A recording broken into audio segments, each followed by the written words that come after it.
Hey everyone, welcome back. Hope you're having a fantastic day so far. So the first round of COLA increase checks are going to be going out to certain beneficiaries of Social Security tomorrow. These are going to be valued all the way up to $5,108. We are going to be covering who can expect to receive those checks tomorrow. But before we go ahead and dive into it for today, if you would like to receive up to $200 in free stock or $200 in free cash, in a pinned comment below, I will be leaving a link to Robinhood. All you have to do is once you click on that link is just sign up for a free account and then simply link your bank account. You do not even have to make an opening deposit. At that point in time, Robinhood will be sending you one free stock worth all the way up to $200. And if you'd really just have the cash, all you have to do is once you receive the free stock is just sell it for what it's worth and then transfer the cash value right back to your bank account.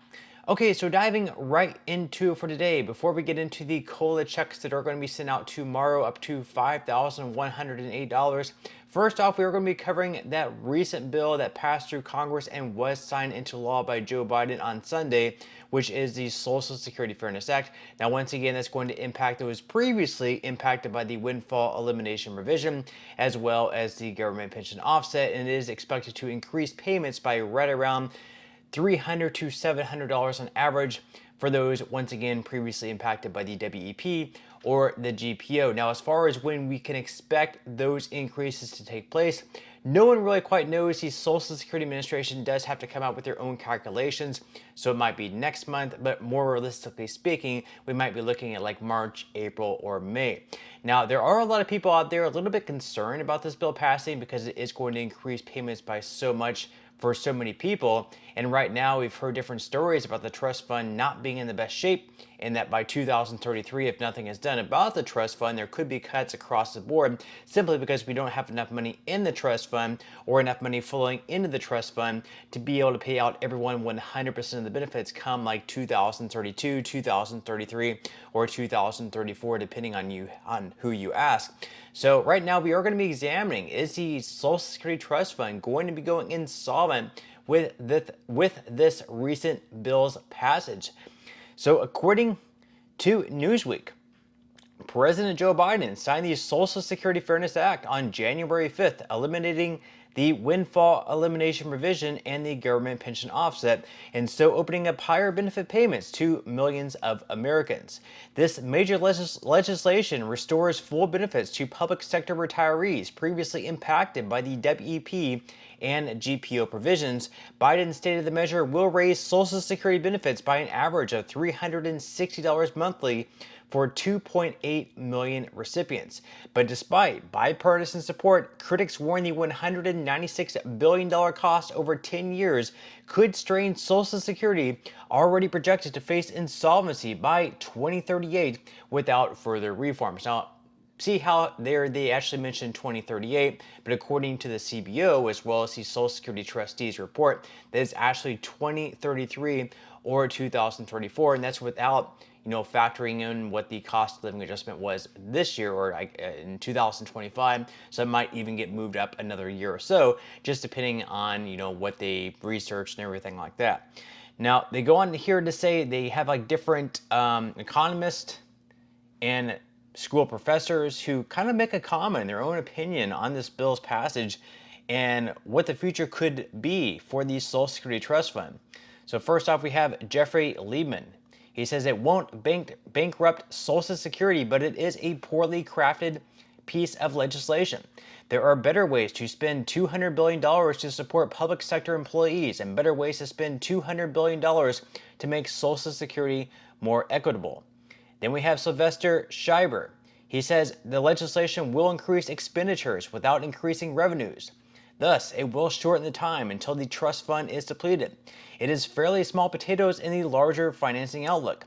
The larger problem with the legislation is it gives workers who earn salaries not covered by Social Security disproportionately generous benefits compared to workers covered under the system for all of their earnings. Then we have Kent Smetters.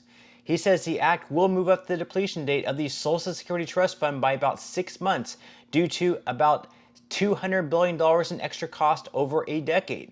After depletion around 2034, Congress will need to find another source of revenue to finance about 25% of benefits no longer covered by the trust fund, with the other 75% covered by remaining payroll taxes. So as you can see there, the economists and the professors are not a huge fan of this bill, and while it helps right around 3 million Social Security beneficiaries, it's going to be life-changing for them, receiving another $400, $500, $600, and in some cases even more than that per month.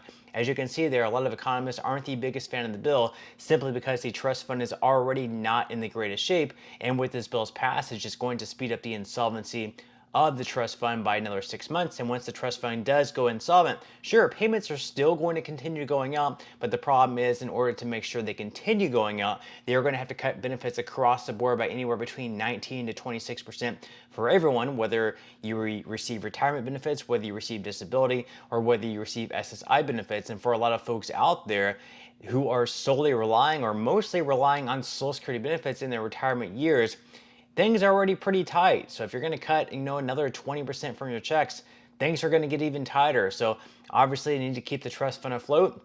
And something over the next few years, Republicans and Democrats need to come together to come up with some type of Social Security reform.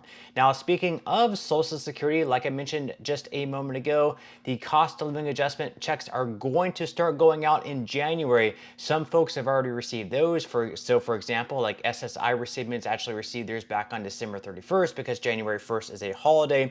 We also have payments going out on January 3rd to those who receive both SSI as well as Social Security, or if they started receiving Social Security before May of 1997, or if they're receiving Social Security but they're living in another country. If they're an expat, they would have received their check on January 3rd.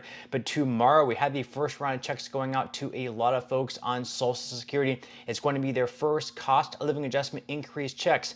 So according to Newsweek, payments of up to $5,108 to go out this week. So the first round of Social Security retirement benefits for 2025 will be paid out this week.